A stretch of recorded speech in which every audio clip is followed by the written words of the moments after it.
the Speaker, I can tell you that both initiatives will deliver more than what that last government attempted to when, for instance, they put out a $1 billion infrastructure scheme.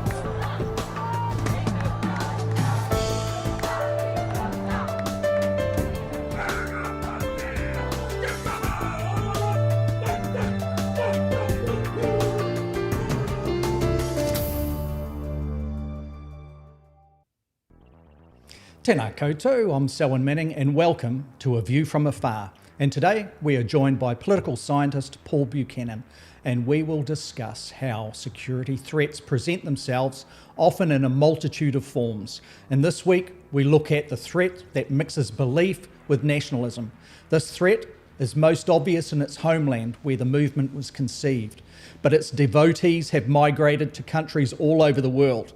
When confronted by others within their communities, they respond with threats that by degrees become more sinister. We are talking about Hindutva nationalism, a right-wing movement which has its political epicentre in India. And in the United States, most recently, a network of universities had organised a virtual conference to discuss Hindutva's rise. The Washington Post reported this month the backlash was swift and staggering. It added, and I quote, "Nearly 1 million emails were sent to universities in protest. The virtual events website was attacked and forced offline. Organisers received death and rape threats." And the pro-Modi government media in India said that the event was Hindu-phobic and fostered hate against the Indian community. And in New Zealand, a country in the South Pacific which suffered the tragedy known as the March 15 white supremacist attacks that killed 51 Muslim people while they met for Friday prayer. There are concerns now emitting from within the vibrant Indian communities that Hindutva nationalism is growing. And as the news organisation in New Zealand, stuff.co.nz, reported this month, a professor at New Zealand's Massey University, Mohan Dutta, has spoken out against Hindutva's far-right messages.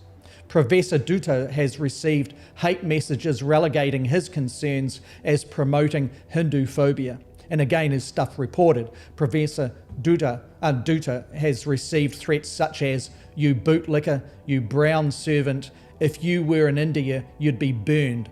And also it added that we should do anything in our power to stop him. Those are the kind of threats that build up by degrees. So should we consider Hindutva as simply a right-wing nationalistic political movement with networks all over the world, or does it pose a serious and growing threat to security? And remember, if you're joining us live today, we can include your comments in this program. But first, let's discuss all of this and more and cross to Paul Buchanan, who is waiting online. Good afternoon, Paul. Kia ora, Selwyn, and thanks for that very good intro. I much appreciate it, and it's a very important topic that all relatively few media outlets have addressed. So thanks again, and where do you want to start? Yeah, you're very welcome, and tēnā koe, Paul, and ka pai for that. Okay, Matua, let's start with, I've done the backstory to it. Can you unpack all of this for us, Paul, as we deep dive into the issue? Yeah, let me start with a more general framing, and then talk a little bit about Hindutva. Basically, we're talking about the dark side of globalization.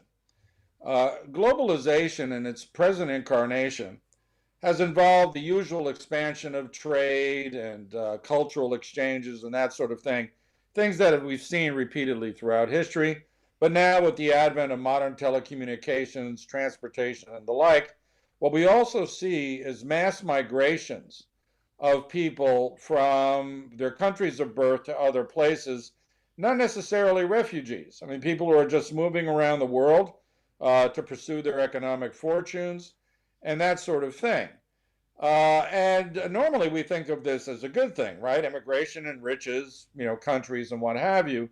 But in recent times, what we've seen is the exportation of and importation of ideologies from the mother country that oftentimes are inimical to the peaceful coexistence of heterogeneous groups in their new countries.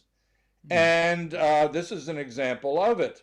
Hindutva is to Hinduism what Salafism or Wahhabism is to Islam. It's an extreme right-wing hyper-nationalist ideology. It is not to be confused with mainstream Hinduism. Exactly, because we've got in our country, all around the world, the wonderful kind of cultural expression of the Hindu faith and all faiths, that brings such a wonderful vibrancy and a better experience in life for everybody, don't they? And I think you've put that really, really well, Paul. And sorry to interrupt, but I just wanted to accentuate what you were saying there. And it would be interesting to see exactly what you're saying here in the comparisons of these various more extreme kind of vehicles of hate that can emit out in any culture, including the white cultures. Yeah, and there's multiple ironies here. I mean, what we see is Hindutva is an example of what is known as ethnic absolutism.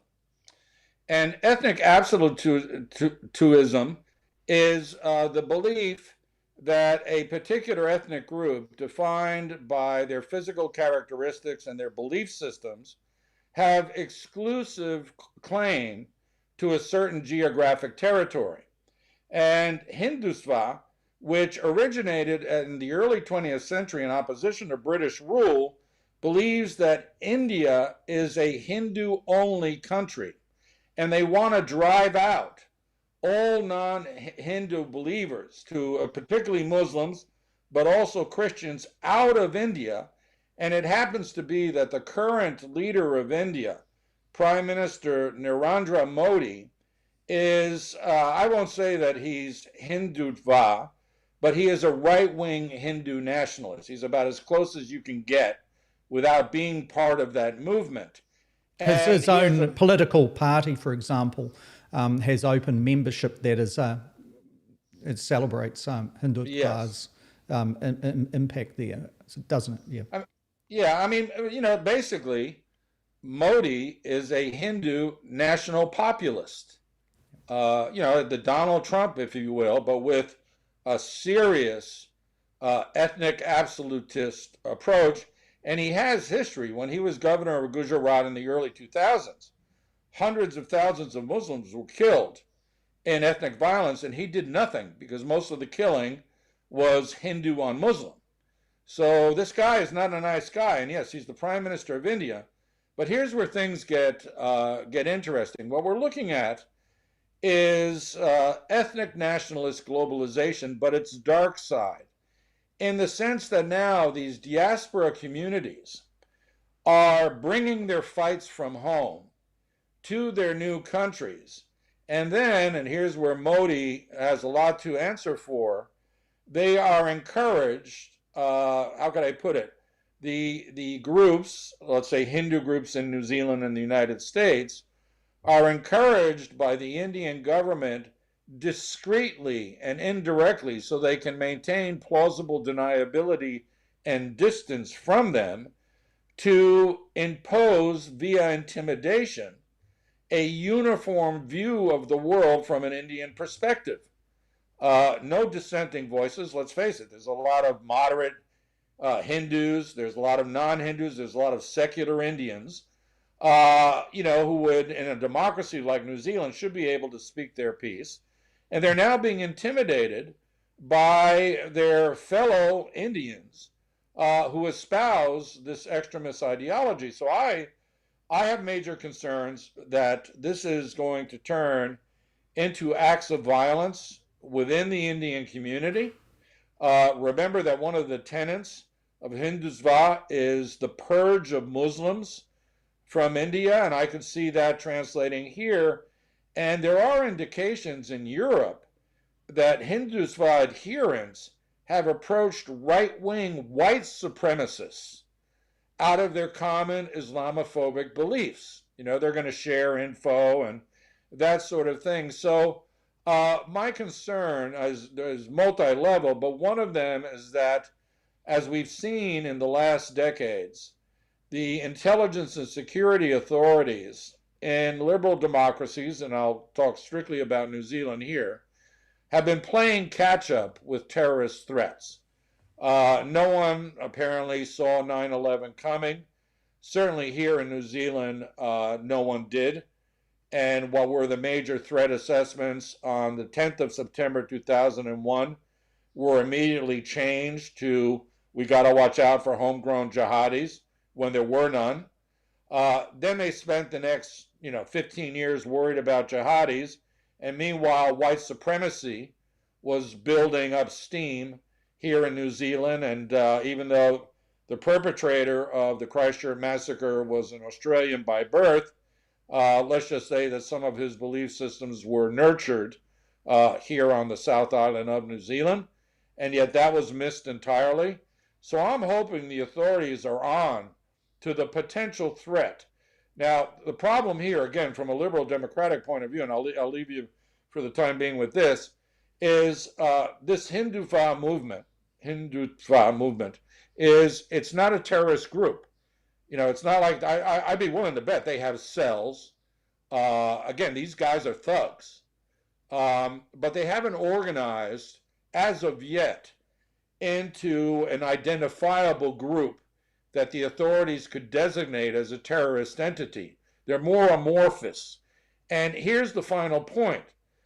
All of this is facilitated by modern telecommunications technologies, because most of the intimidation campaigns, again, with the tacit approval and support of governments like Modi's, are done via social media. Yeah. So it's a direct influence and intimidation campaign done on co-nationals by Indians with this extremist belief. And here's the rub.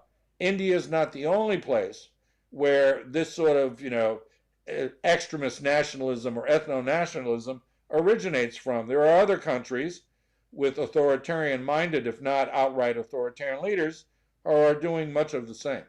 Yeah, and if we just go across here and see what the Washington Post is reporting on this, Paul, right in the heart of a country, obviously, that is coming to grips with a pretty dark and worrying immediate past under Donald Trump, a populist, and all of the problems that seem to have developed under this. But let's get back in scope on this issue. So this is the Washington Post. Its headline here is, "Under fire from Hindu nationalist groups, the United States-based scholars of South Asia worry about academic freedom." So it's quite a broad headline there, but there's a paragraph here, and it's supporting some of the comments that you've made and analysis you've inputted into the program today, Paul. And it says, and I quote, "Hindu nationalism in India has been resurgent under Prime Minister Modi, who rose to power in 2014, has pursued an agenda that critics say threatens the rights of its minorities and compromises its democratic institutions. The result has been deepening polarization not only in India, but also in diaspora communities, and I'd just add around the world."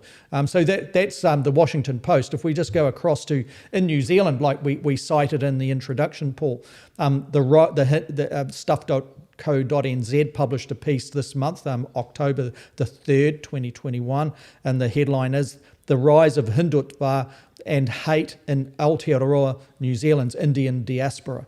And it comes down here and it details the divisions brewing within New Zealand, Aotearoa, New Zealand's Indian diaspora in its communities, highlighting parallels to the mindsets that preceded the March 15 Christchurch terror attacks. And it goes on there, and I stress that people are interested to have a read how this particular form of nationalism is spreading even to countries like New Zealand, as far-flung in the South Pacific, but have significant, vibrant, wonderful Indian communities of Hindu faith, Muslim faith, Christian faiths, and every other faith that comes out of that wonderful breadbasket of ideas and culture, Paul. But let's get back to the security apparatus, Paul. We know that different groups have been placed on the United Nations watch list relating to security concerns, or terrorist group definitions are included in there. Is there any move, do you think, globally or amongst the multilateral bodies like that to start to raise concerns that this particular group that has its conception within the nationalistic movements of India, expressing itself around the world, is it crossing that threshold or that tipping point towards where globally it can be considered something more of just a concern, but into a serious threat type regime? Oh yeah, it's rapidly approaching that point, and I would imagine that the more far-sighted intelligence organizations already have their eyes on the broader movement worldwide. Let me point out the differences between this phenomena and other intervention influence operations that we've seen in the recent past. We've heard a lot, for example, about Chinese influence operations, including here in Aotearoa, whereby the Chinese government, through proxies, funnels money into various groups and organizations and political entities in order to influence their view of China more in accord with what the Chinese party wants them to believe. And so we understand that. What gets less press is the thuggery that mainland Chinese people in the diaspora levy on dissidents. Think of, for example, the fights at universities in New Zealand that broke out over Hong Kong, where groups of young Chinese men would storm in to, peaceful demonstrations pro-Hong Kong and start intimidating and in some cases beating the peaceful protesters. This was even worse in Australia. So, it's on that point, what you're doing here is doing a comparative exercise, aren't you? And saying, okay, what defines this particular group, this Hindutva, to other kind of concerns that you are seeing where there is nationalistic expression in other countries, mainly within the diaspora or the communities in far-flung countries like New Zealand.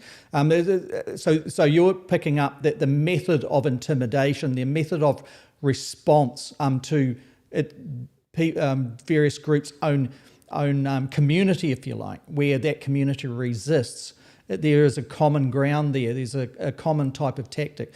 How does it compare to other groups of concern around the world and also in countries that are perceived as rather peaceful and benign? Yeah, let me flesh this out a little more, because what the dark side of the Chinese influence campaigns were trying to do is impose conformity within the Chinese diaspora to suppress dissenting voices.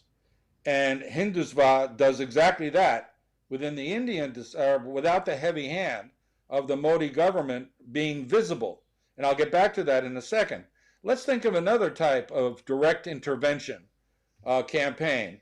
The Russian fake news and electoral interference in the United States. But the Russians also dabbled in several European elections. You may recall that they fiddled with the French elections. They sowed disinformation all over the place. That's another example of what I would call, again, direct influence or intervention operations, where you bypass the governments, you bypass actually the formal political system, and you go straight at the public. Now, in the case of Russian intervention, they weren't doing it to Russians abroad. Unfortunately for Russian dissidents abroad, they can be subject to assassination and things of a little more serious persuasion. Novichok and the United Kingdom experience comes to mind. Yeah, the poisonings are reserved for people who are considered traitors. In this case, spies who went on to the other side, who flipped and went to the other side. But let's just say there's a fair bit of intimidation within Russia diasporas as well. I'm told we have 20,000 Russians here in New Zealand. Somewhat surprising to me. I would not be surprised if they are divided between pro-Putin and anti-Putin factions, and that the anti-Putin factions probably receive some unpleasant messaging from the pro-Putin factions about what can befall them if they step a little too much out of line. My And point just as a is, very quick aside before you finish the comparisons, sure. Paul, I'll just add that under Donald Trump's presidency, there's reports that have been coming out from reputable news organisations like Al Jazeera, for example, where it's citing information, Yahoo News also was the source of that, where it's saying that Julian Assange was a potential target for CIA assassinations. You know, while this is slightly different, what I'm talking about, like when you brought the Russian thing in, is sometimes there is direct intervention from state governments that are not using the communities or groups like this. So we're talking about issues of difference to the Hindutva type of operation here. So there's similarities to the way that the various factions use within the Chinese communities. There's similarities, obviously, with this Hindutva, but these other direct state actions are slightly different, aren't they? They are indeed. I mean, I guess even if we move even further back, let's look at it this way. In the old days, you had government cultural transmission belts. Let's think, for example, of the Fulbright program out of the United States, or the various Lycées François that the French put around the world, where they're promoting U.S. or French culture. The Germans have this. This is all done on an official basis. It's designed to encourage positive relations between the countries involved. So it's all carrot, no stick. Then you have covert operations, direct intervention, various sharp power initiatives that are more coercive in nature, but usually they still are directed at others, not at co-nationals. What's different here is this sort of ethno-nationalist or ethno-political ideology driving this type of, influence or intervention operation. B, that it's done against people originating from the mother country in question to impose conformity on them, not on others, on them. So there's a unified vision, that public vision at least, that foreigners will see. And 3, the use of social media as an indirect transmission belt. See, you can't see Modi's hand on the driving wheel behind Hindutva in New Zealand. Cannot see it, but it's there. It's there, and I say this because I just need to see his pronouncements about the activities of Hindutva worldwide. I only need to look back at his own behavior. I only need to look at his recent behavior with regards to Kashmir, and I can tell you that his hand is behind there somewhere. And in that measure, he reproduces a logic that the People's Republic of China have adopted. That is this whole idea of Jinping Shi thought, including wolf warrior thought, that is imposed on Chinese diasporas, both by a carrot approach, but also now with a lot of stick. And we've talked about the Russians. Think of it this way. In contrast, Israel promotes its view of the world. It promotes Zionism around the world. The trouble is, if you're a dissident Jew, if you're a Marxist Jew, they're not going to kill you. They're not going to send people to your house to beat you up. I mean, I'll give Israelis credit. When it comes to their own, that is Jews living abroad, who may disagree with them, they usually just let them go or argue with them in op-eds and what have you. And we saw the evidence of that in New Zealand. So yeah, we saw the evidence of what you're detailing there in New Zealand when the refuseniks were down in New Zealand. Those are the groups of people, usually young, that refused to go into the Israel Defence Forces for whatever reasons. And they were joining various peace marches down here in New Zealand. They were left alone from what my understanding of it was. So once again, that reinforces that view of what you're taking. There is a difference here. Yeah, there is. And I think part of it is due to the erosion of international law, international norms in the last 10 or so years. And then again, I mean, I hate to beat this drum, but the pernicious influence of Donald Trump on global affairs. I mean, this guy has left a very dark stamp on the world that isn't going away anytime soon, and you can see it in the behavior of people like Modi. They're encouraged, or let's think of Viktor Orban in Hungary, or Erdogan. We haven't even talked about Erdogan. Yeah, Erdogan, well, let's do that. Let's dig deep into there. all right. This is the president of Turkey. Yeah. So the president of Turkey, increasingly authoritarian. Well authoritarian at this point. He manages to win rigged elections and that sort of thing. He's now in the habit of having his people, his supporters, intimidate Turkish Kurds, Armenians, secular Turks abroad, any Turk that doesn't support Erdogan. The Gulenists, of course, his main religious opposition comes from a guy in exile in the United States. Well, Erdogan can disavow any direct connection to the acts of violence that are meted out to, let's say, Turkish Kurd leaders in Europe. But it's uncanny the way people who are opposed to Erdogan find themselves on the sharp end of a stick someplace in exile or someplace, far abroad. And so what I think is happening, again, all aided and abetted by modern technology, is that we're living in an era where the old sort of formal rules of statecraft, conceptions of sovereignty, I think maybe that's what it reduces to. In the old days, you thought of sovereignty as being exactly that. You don't mess with the sovereign affairs of other states, even if it includes your immigrants. So, if I get in trouble here in New Zealand, the United States government is, let's say I've committed a criminal act, okay, so I've done something clearly bad. I don't think the United States in the old days would have interfered in New Zealand's judicial process. Let's say if I was a Trump supporter and Trump was still in president, I'm not so sure that wouldn't, might not have happened. My point being is, with the erosion of concepts of sovereignty that are associated with this mass diffusion of social media telecommunications, direct communications between people without the interference of governments, we see the rise of this ethno-nationalism or ethnopolitics being transmitted from countries of origin, taking their fights to other countries and then resolving them there. The trouble for us in a liberal democracy like New Zealand, to say nothing of places like Canada, Australia, the United States, the UK, and then the democracy of Europe, is that if you bring your fights from the mother country, then you're disrupting the social stability of your adopted country. And quite frankly, no government can live comfortably with that. So where to from here, Paul? Let's take and digest all of what you've been defining here.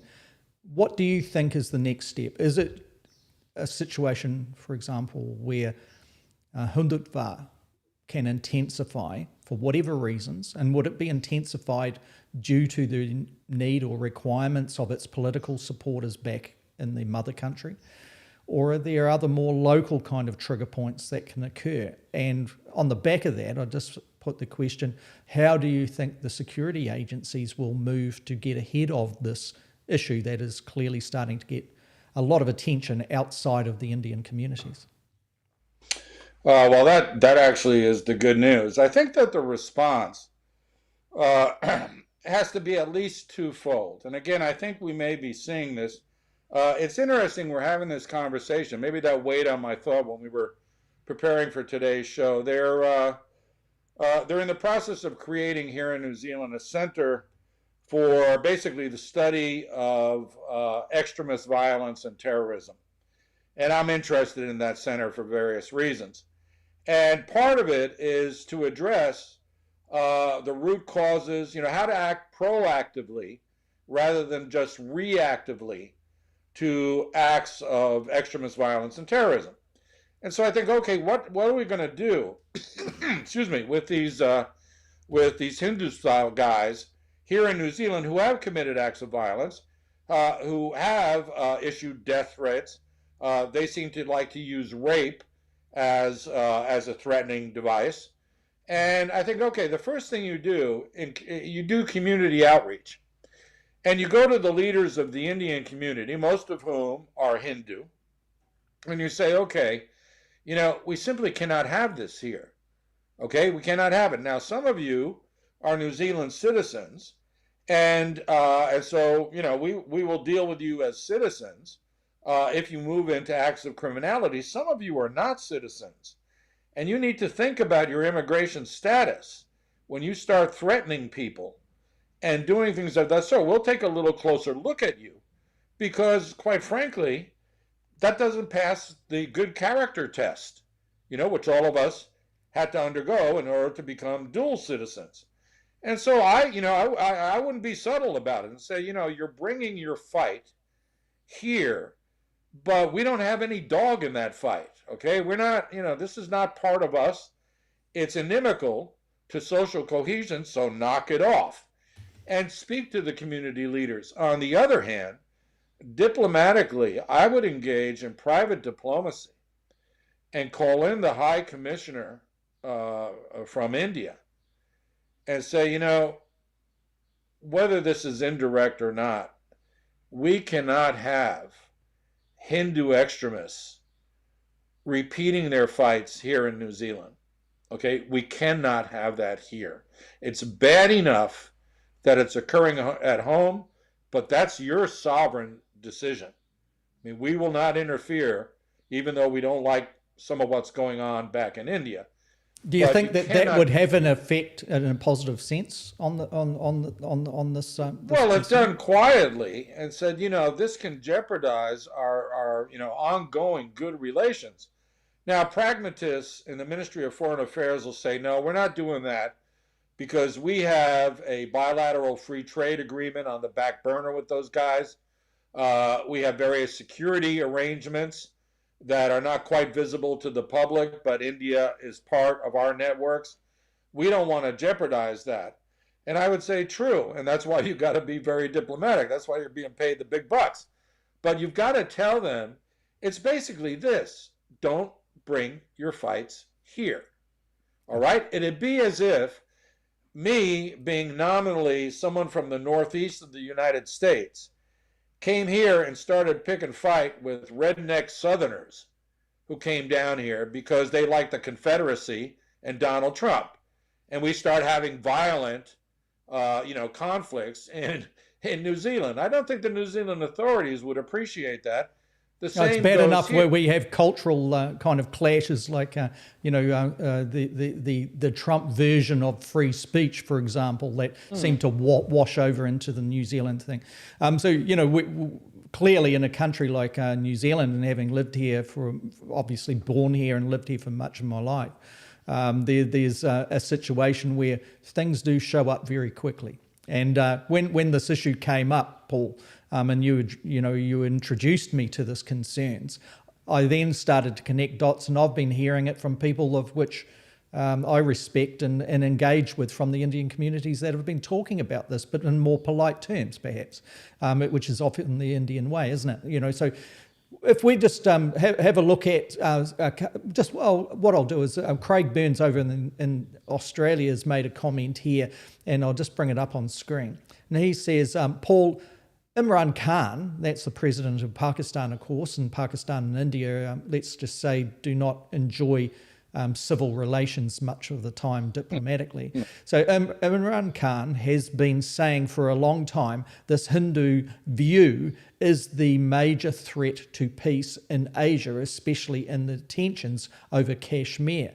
So that's an interesting kind of point, and notwithstanding that what we're talking about is the export of these divisions and clashes, and you've identified a number of other areas of concerns where diaspora seem to divide themselves and in some ways contain the problem for as long as they can before it starts spilling out into the wider populations by way of knowledge, concerns like in this case that we're having. If we take that diplomatic route, what I take from what you were saying, in part solution to the problem, is that's basically laying down the rules of engagement, if we put it in that way, with other countries. It's a no surprises courtesy, perhaps on behalf of New Zealand government expressing to countries overseas that if this intensifies, if this continues, we're not having it, and this is what you're going to see. And then it needs obviously to be followed up with action in that sense, isn't it? Otherwise it'll be disregarded as nonsense. So do you think that this problem within the Indian communities where practitioners of Hindutva are asserting their, as you put it, thuggery on peaceful living expressions of Hindu culture, of those expressing in Hindu culture, do you think that it has reached a point where this type of discussion, this type of solution is needed and indeed is taking place? Oh, well, it certainly is. I mean, again, there are two problems here. I mean, there are many problems. And oh, by the way, thanks, Craig, for bringing that up. I'm not entirely sure that Hindu nationalism is the major threat to South Asia. For Khan, it clearly is. But I think we still need to remember that China's in that equation too. And you know what one of the ironies is that India and China are great strategic rivals. And yet President Xi Jinping, and President Modi act increasingly alike when it comes to the treatment of ethnic minorities. I mean, there's the ironies. They're great rivals, but in a way, they're mirror images of each other when it comes to the treatment of minorities. Now, the Chinese, one might argue, are a little more genocidal, if that's the proper phrase. I know it's very much disputed, but you look at the actions of the Indians with regards to Kashmir. Again, as I said earlier, you look at Modi's track record, and they're not that far apart. So I think there are larger issues, but the key here is two things. The first is that Hindutva is ethnic absolutism at its worst. It wants ethnic cleansing. It believes that what is post-colonial India should be exclusively Hindu. It does not, accept the presence of minorities, ethno-religious minorities, in the Hindu homeland as they see it. So that is a racist ideology. The irony that it was born out of anti-colonialism. Again, this dates back to the early 20th century against the British, but it now rubs shoulders with right-wing white supremacists. So it's a racist ideology, and it's being promoted by an authoritarian leader or an authoritarian government, because Modi is Democrat in name only.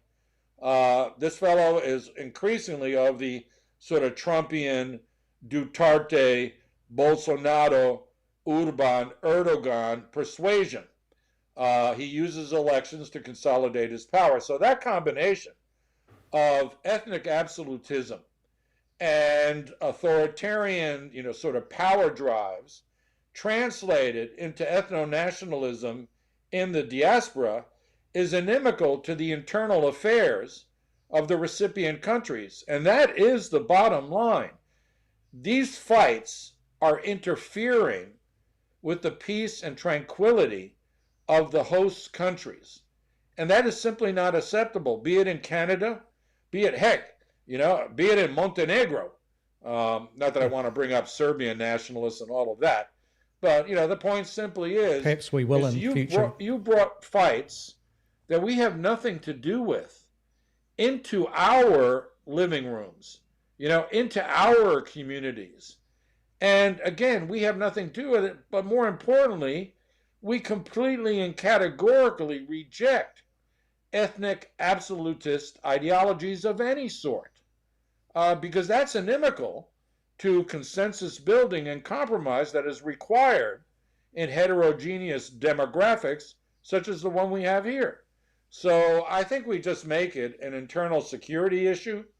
We tell the community leaders involved that they got to do their utmost to tamp it down, but that there could be coercive instruments used against them if they don't, and then make diplomatic overtures to the increasingly authoritarian-minded Modi government and say, is harmful to our relations. And although we're smaller than you, and we need you for many reasons, you actually need us too, because we're not the only country in which this is occurring. Your Anglophone allies are all seeing manifestations of this, and they don't like it either. And we've got common enemies. We have bigger fish to fry strategically. So how about we cut a deal? You keep it at home. We don't like it, but that's your sovereign right. And as long as it stays away from us and doesn't undermine us from within, again, we've got others doing some of the same things, then we can coexist peacefully. On that point, Paul, thank you for your company, and thank you to those that have joined us in this live recording of this podcast, A View from Afar. And we look forward to your company again next week. That'll be around Thursday, midday, New Zealand time. And I think there's some daylight saving changes that are occurring in the United States pretty soon. But anyway, it'll be on a Wednesday evening, and we'll tighten up on the timeframes as we schedule. Yeah, I think it'll be promote 6 it next p.m. week. It'll be 6 p.m. next week. Yeah. Okay. That's good. We'll be ready to go. So we look forward to bringing the program back to you then. Until that time, take care and haere ra.